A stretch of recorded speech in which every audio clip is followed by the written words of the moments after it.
Welcome to SARE Nutritional Therapy. I'm your host, TL Matthew. I'm the founder of Some Foods, the maker of Some Sweet, and also a nutritional therapist. On this broadcast, we talk about health news and information as it applies to your everyday life. Go ahead and give us a thumbs up if you like this kind of content. Yes, that means like the video. And we want to hear from you. So comment if you have something that you want to share with us. And subscribe to all of our social medias. And now, on to the broadcast. Well, hello, hello, hello. Hello, everyone. How are you doing today? So great to be here with you. Again, I'm Teresa T.L. Matthew. I am the founder of Some Foods, the maker of Some Sweet, and you know how I like to say that is the most spectacular sweetener that there is on the market. Always share the screen with it and let you take a gander at it because it is this product that helped me to kick my sugar addiction. I needed something to come off of the sugar, and this allowed me to transition and get into a low sugar and more sugar free lifestyle. Yes, indeed, it did. So, if you'd like to get a hold of this product, you can always visit our website at sumsweet.com. That's SUMSWEET.com. And I'm also a nutritional therapist. The name of my practice is SARE, which stands for Sugar Addiction is Real. And so, um, without further ado, we're going to go ahead and jump right into the topic for today. As you can see it there, it's flashing across the screen. What's the best day of the week to weigh yourself? What's the best day? What day? We got 7 days in the week. What day do you guys think? Well, we're gonna get into that, and we're gonna talk about that and some myths about weighing yourself, how often you should do it, and things like that. Also, just let me know where you're coming from, where you're tuning in to us from. I hopefully, if you are here on the HAPS app, that message will come right on across to me. If you are tuning in on Facebook or YouTube, go ahead and drop a comment over there so I can know where it is that you're coming from. I don't have all of those up on my screen, so I may not get to your comment, but I do promise that later on after this, I will search for the comments and read all of your comments and respond. So, got some great things coming up. Just a little bit more housekeeping here. I'm going to have change up the format a little bit. Thought you all would appreciate hearing some other health experts and some other people and having people to share their story with sugar addiction or diabetes or whatever it is that they would want to share. So, with regard to their health and weight management, things like that. So, I'm reaching out to others to have them to share their story and other experts to have them to come and give and talk with us about the things that they do in their practice and their patients and how they treat and other methodologies. Because remember, I said that, and I've told us here before that weight loss, which I coined fat loss, and I do that for a reason because it's not really weight that we're going for because the when you weigh yourself, it consists of three things, and we're going to talk about today. It consists of fat, muscle, and water, and then there's some other things, but those are like the main ones. So we don't have a problem with water unless we have some other underlying health issues, and we don't have a problem with muscle, right? So we don't have a problem with what our muscle weighs. So that's not the problem. What the problem really is fat, and so I just like to say that so that we can address that issue head on. It's not a dig at anyone, and not nothing to offend anybody, but that's what the problem is. Okay. So, with that being said, I thought we'd have some other people come and talk to us about some other different things because one there's no one plan that works for everybody, you know. So, we're all unique and different individuals, and so what one person does may work for them, but it may not work for you. It may not work for me. So I like to say that. But when it comes down to sugar addiction, that one thing is the one thing that we all, if you have a problem, if you're insulin resistant, or diabetic, then these are some factors or things that are some things that we can say that are very similar and more the same. And those things are that we do need to kick that sugar addiction. So, with that being said, we're going to jump on into the topic today. So, you know how I do. I'm going to go ahead and pull up my notes here and we're going to talk about it. So, let's see. What's the best day of the week to weigh yourself? Well, first let's jump into to the subject about weighing ourselves and what does that really mean. So I know a lot of times that we think that when we weigh ourselves, we think that we think that we're doing a benefit to ourselves. We think that we're doing that's the best thing to do is weigh yourself every day, and things like that. So there are a few myths about weighing yourself that we should look into. So what are some of those myths? And that is a big one. That when you start a weight loss program, that you should weigh yourself every day. When you're trying to lose weight or you just start a new fitness routine, you want to focus on what the scale says. You want to see that number going down, and so you think that weighing yourself is gonna every day is gonna keep you on track, and that is not necessarily the best thing to do.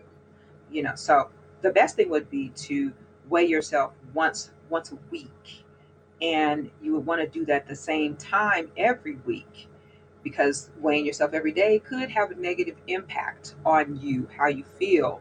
And there are some things that when you weigh every day, there are some things that you will find happening. Now let me tell you my story with the scale. So when I first started my journey, I weighed myself. Of course, we all do, right? So I weighed myself to see what I weighed. And I was completely surprised by what the scale said. But then as I started to lose weight, and I started to lose fat, because I really know that more or less I was probably in that category of losing fat. So when I started to do that and the scale was going down, there was one day I stepped on the scale and I got on the scale. It said, I can't really remember what it said. I think it was like I had got down. I had dropped like I started out at 245. So I think the scale was that day saying 227, and I was like, no, it can't be. So I'm like, oh, like wow, what? And so then I got back on the scale, and then it didn't say that. So I started moving the scale.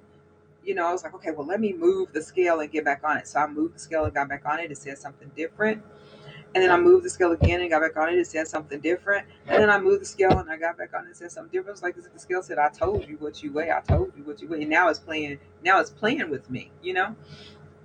And so I put it back in the same spot, and then, it still said something different. So that day, I really, I don't know really what it was that I was weighing that day, because the scale was playing tricks on me that day. And so, and I don't know if that has happened to anybody else. Has that happened to you? The scale play tricks on you. You get on it one time and you be like, "Yay, I can't believe it." And you get back on it and it says something else like, you get one ride per day." Well, that's what happened to me with the scale. So, but for so many of us, the scale can be a source of stress and self-loathing. So you don't want to just like solely rely on the scale, because it can play tricks on you, like mine, like I used to say, like mine would do. Like, the scale is playing tricks on me. So I learned, look, it taught me, once get on me one time, right? Or get on me in the same step. Don't move me and step on me, because although that may be something that if you step on the scale in one spot and you move it to another spot, it might tell you something different. So then you want everything to be the same and in line with what it was that when you first stepped on the scale. So you want to keep that pattern and that rhythm going with the scale. So that's just, hey, I'm just telling you from what happened to me. And I would get on the scale every day, And I did go through a phase of getting on the scale every day, but I didn't go through the phase. But this was after I had made my goal, right? So this was after that. So and as I was wanting to see how this would impact my clients if they weighed themselves every day, and I wanted to see the differences. I would weigh myself before I would urinate, then I would weigh myself after I would urinate. I'd weigh myself before I would poop, then I weigh myself after I would poop. So these gave me some ideas of the kinds of fluctuations that you can see when you get on the scale. I did go through a period of weighing myself morning, afternoon, and evening on the scale to try and assess, what the different points would be. Weigh myself before I go to bed, and then weigh myself when I got up in the morning. So these were giving me some pointers so I could see that there was some differences. So most of the time if I weighed myself before I went to bed at night, I would weigh more the night before, and then in the morning I would weigh less. So that lets you know that you burned some calories, and you burn some fats, you oxygen, you lose water, that escapes from your body through your breathing and sweat and all of that. So there's a lot of different factors that happen. You weigh yourself at night, you may weigh more, and you weigh less in the morning. So these are things that we need to consider because, again, this is just saying your weight varies throughout the day. Not only does your weight vary throughout the day, but it also changes at different times throughout a single day. And so there's no point in weighing yourself every day, and definitely not multiple times a day. I did it so that I could see what would happen so that I could have that information to share with my clients. And so, again, that's because you have body fluid fluctuations. You might be retaining water from too much sodium consumption, or maybe, again, like I said, after I would go to the bathroom and weigh myself and see what would happen. So all those things have an effect on your weight. Also, I was speaking with someone and sharing that everything that you put on the scale gets weighed. So we have to take that into consideration. So when you step on the scale, you're weighing your body, so and everything that pertains to your body. But if I step on the scale with my glasses are getting weighed. If I step on the scale with jewelry, bracelets, arms, watches, necklace, whatever, earrings, that's all getting weighed. If I step on with clothing, that's getting weighed. Ladies, if you wear wigs and hair pieces, you step on the scale, that's getting weighed. You step on the scale with socks and shoes, that's getting weighed. And most of us, now your doctor or your professional will take into account what you have on the scale, and will be able to just kind of in rudimentary in his mind give say, okay, they're about at this weight, assess that those things weigh this much, and so you can know that there's a ballpark for which you find yourself. But us as individuals, when we step on that scale, we count every single thing that we put on that scale as attributed to us, and be like, oh my god, I gained weight. Now come on, we do. We do. We'll say, I gained weight. I gained weight. Oh my God, I gained a pound. And you could be wearing a pound of stuff on you and also have things inside your body, your organs, the excess fluid, all of that stuff to count toward a pound. And that is not a pound of fat. So, but you see how we do. Then we all of a sudden, that starts with the self-loathing and the self-hatred, and we're angry at ourselves. And then what would we do? What do we do after we do that? And we get discouraged. What do? You start binge eating or something. Be like, what's the point? I'm never going to lose this weight. And we get down on ourselves and we discourage ourselves. So what are some alternatives? And then I'm still going to tell you what we're still going to get into, what's the best day of the week to weigh yourself, because not weighing yourself is not an option. That's not an option. The reason why I say that that's not an option is because if you wait till you go to your your annual physical, and you step on the scale, you may get a surprise. That's not weighing yourself, and is not the option. You do need it, but it's not the sole measuring stick that you use, but it's just part of the arsenal that you have, the tools that you have at hand to help keep you in line with your proper weight and nutrition, right? So, what I would suggest, and I think that maybe some other professionals would agree, and we'll ask them. How about that? So let's see. So what I would suggest is that you're gonna have to find what actually works best for you. Okay. Now, for me personally, I had a favorite dress that was like part of my arsenal. That was my measuring stick that I would use. So you want to, first of all, you want to give yourself time. You want to allow time for the scale to actually show the weight loss, right, or the fat loss, because that's what we're going to determine. And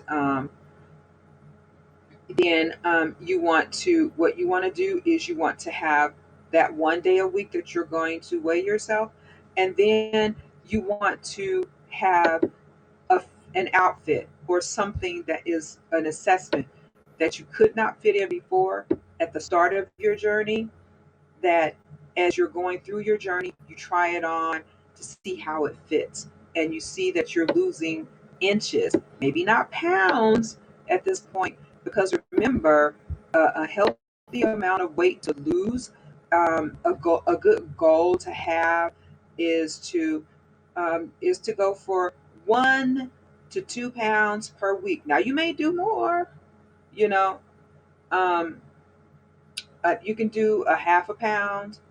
Well, when I was doing keto, I was going pretty much down a pound. You might even do a half a pound. That's not that a half a pound a week is not about a bad place. But but you just want to know that you can go half pound to 1 pound to maybe 2 pounds a week, where you probably, maybe you'll just do a half pound, and so then that means that month you'll lose 2 pounds in that month. Okay, and that's good and that's safe. It maybe it's not even that. Maybe you just do 1 pound in the month, um, but that's still good. That's still good. Okay, for those who are doing keto, I know they're getting massive losses at the beginning, and maybe they get a stall and then they panic. I'm not in ketosis. I'm not in ketosis. That doesn't mean that, but you know, but you all of a sudden you may stop, and then you go through, you tweak your what you're doing, and you make some changes, and then boom, all of a sudden you might get 5 pounds in a month, 6 pounds in a month. For depending on a person, they may get, you know, 10 pounds, but everybody's different, right? So we're not basing this off of what somebody else is doing. We're basing it off what we need for ourselves. All right. So the goal is for us to do what we do for ourselves. Okay. So again, the scale can trigger emotional eating, so we want to be cautious and careful of that.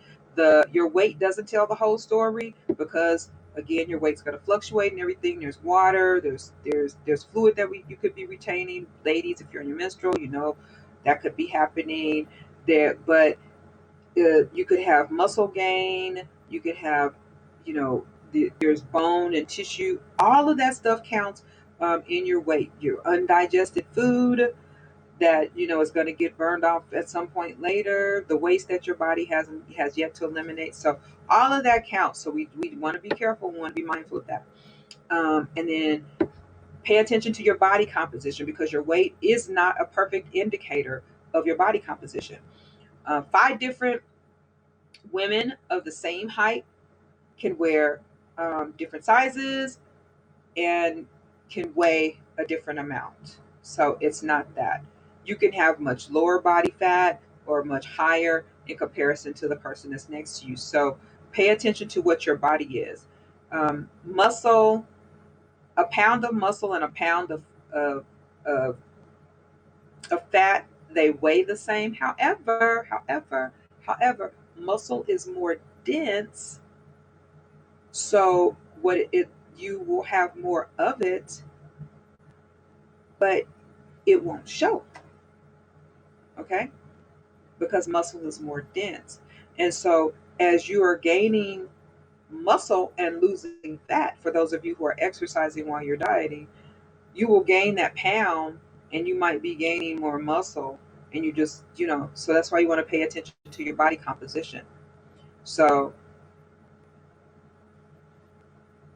if you, let's see, if you get rid of a pound of fat and you gained a pound of muscle, that can be huge, have a huge impact on how your body looks.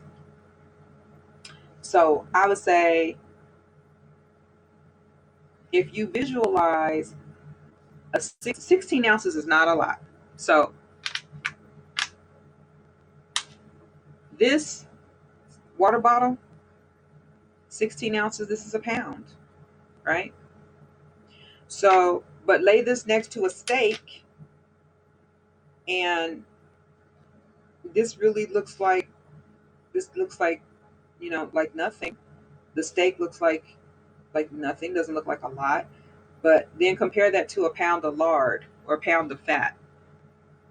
And especially if the fat is really like, say, fluffed up or whatever, it looks, it's big. So but you just want to look at what's a pound, right? Simple. That's a pound. I wish I had a bag of my sweetener here. I would show you. That's a pound. They're two different sizes. Two different sizes. Okay. Um, and so let's talk about the measuring sticks, and then we're gonna say. So my dress that I said that I had was the thing that I used, that was what I used in my arsenal to help me to know, to determine whether I was losing and my body composition was changing. So as I reached my goal weight, that dress, where when I would put it on, would stand open. It was a button down dress. So it would stand open. When I lost, as I was losing and my body composition was changing, the dress, the buttons on the dress were coming closer and closer until they met. And then once they met, and then it was still, it's like screaming. The buttons were screaming, but they were meeting. Once they met, and then once that button stopped screaming, I had reached my goal, right? Because when the button stopped screaming, and I was not sitting in the dress, and the dress had room all around in the hips and buttock area and the belly area, then I had reached my goal. The buttons weren't screaming. The dress was sitting well and sitting right, and I had reached my goal weight because that was a previous size that I had been. So I think that that's something that I put in there to use, as my in my arsenal to use. Now, on to what we were going to say. What's the best day of the week to weigh yourselves? Well, as we were talking, did you guys get it? Did you get a feel for what that day would be? And I hope my screen isn't freezing, because I see that it's looking frozen here to me. How's it looking? Is it frozen? Okay, I just saw it move back, so maybe we're good. I hope it's good. And remember, I'm here in my little cubby, and so the little puppy is out there, and so if he hears some noise, he's gonna bark. He has to speak. He just can't help himself.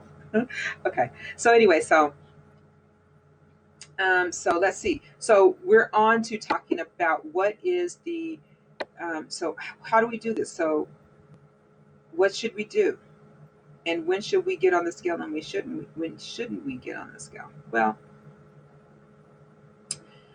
let's talk about, there are three segments of people, with regard to weight, and in our human body. They're pretty much these three segments of people: those who maintain, those who gain, and those who lose. So, and that's where you have to figure out where you're wanting to be on when you weigh yourself on the scale.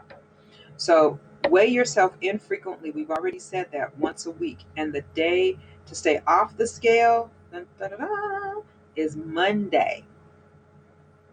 You should never weigh yourself on a Monday. Why? Well, think about it. What did you do on the weekend? How'd your weekend go? Did you attend some parties? Did you splurge and say, I'll start Monday? That's everybody's thing. I'll start Monday, right? Did you splurge? Usually that's kind of what happens on the weekends. We kind of indulge a little bit on the weekends. We might overindulge, and then we get up and we weigh ourselves on Monday on the scale, you know, um, and then we're disappointed. So you want to do that. Um, in a study about weight rhythms, researchers at Cornell University, and this was a collaborative study, they found that your weight typically is at the highest point after weekends on Sunday and Monday. And so that's why we don't want to weigh ourselves on Monday. We cram our weekends with the pleasures and the have tos and the want tos and the, oh, what the, let me just go on and do it. And I mean, we really put a lot into those 48 hours. So what should you do? You want to ease up. There's no need to beat yourself up if you splurged on the weekend, but just make a promise to yourself, stay off the scale on Mondays, okay? No weighing yourself on Mondays. As a matter of fact, consider staying off the scale completely until you feel like you've moved past those negative things that you did on the weekend, those sabotaging things that you did on the weekend, you know. And that means that the best day of the week to weigh yourself is going to be, you know what it is? Anybody? Can you tell me? Anybody out there? Hey, you know what it is? Yeah, it's gonna be Friday. That's gonna be the best day to of the week to weigh yourselves. So that's the best day. Friday is the best time to weigh yourself.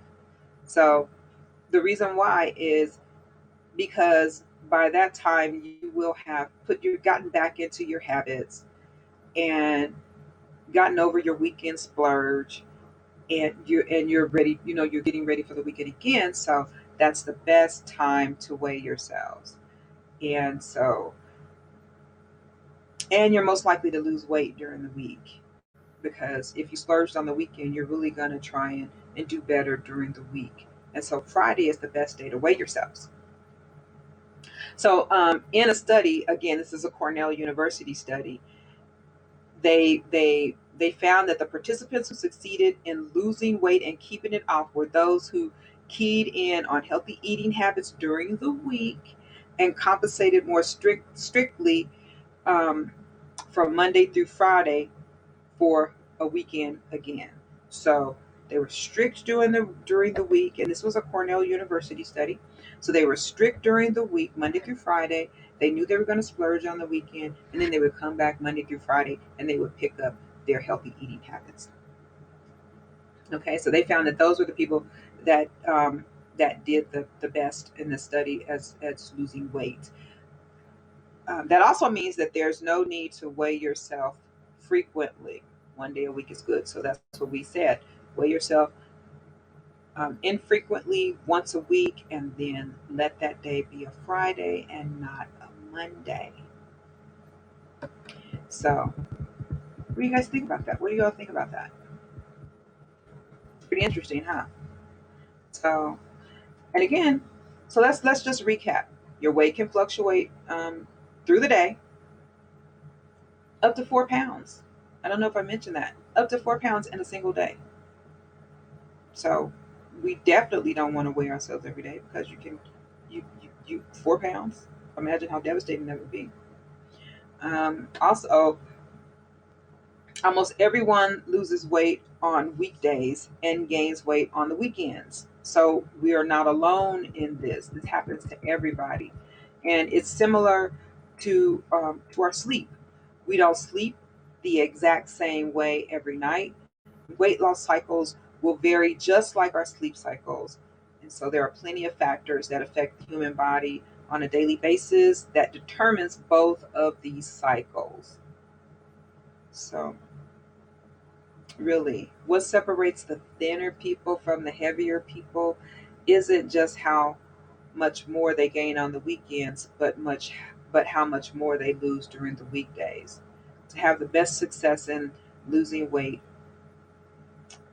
losing fat, that's to notice your own rhythms. Pay attention to your body. Pay attention to what you're doing. Pay attention to triggers. Pay attention to foods that cause inflammation in your body. Pay attention to you. Doesn't matter what somebody else is doing or what somebody else did. Pay attention to what you are doing and what is on with you. Be in tune with yourself. So, if you take the initiative, you can reverse, the upward trends over the weekend, and that just, that's just what you have to do. So, what do you think? He waits till the end, which is really good, right? Yeah. So anyway, so that's it for today. I hope you enjoyed today's broadcast. If you did, give us a thumbs up, like the outro is going to ask. Also, again, stay tuned because in the very near future, there's going to be some excite. I have some exciting guests that are going to join us.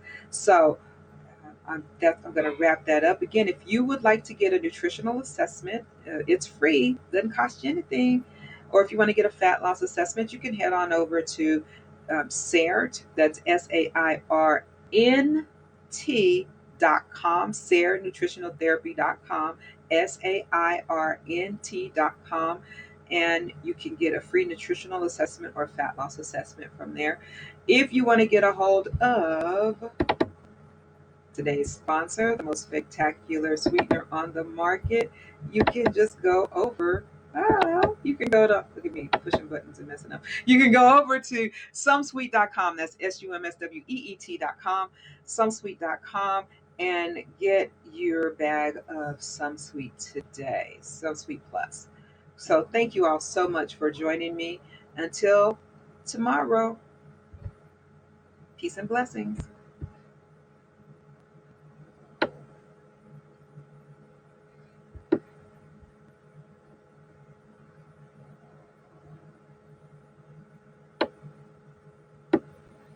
Well, that's it for today's broadcast. Want to thank you all for tuning in. Go ahead and give us a thumbs up if you like this type of content.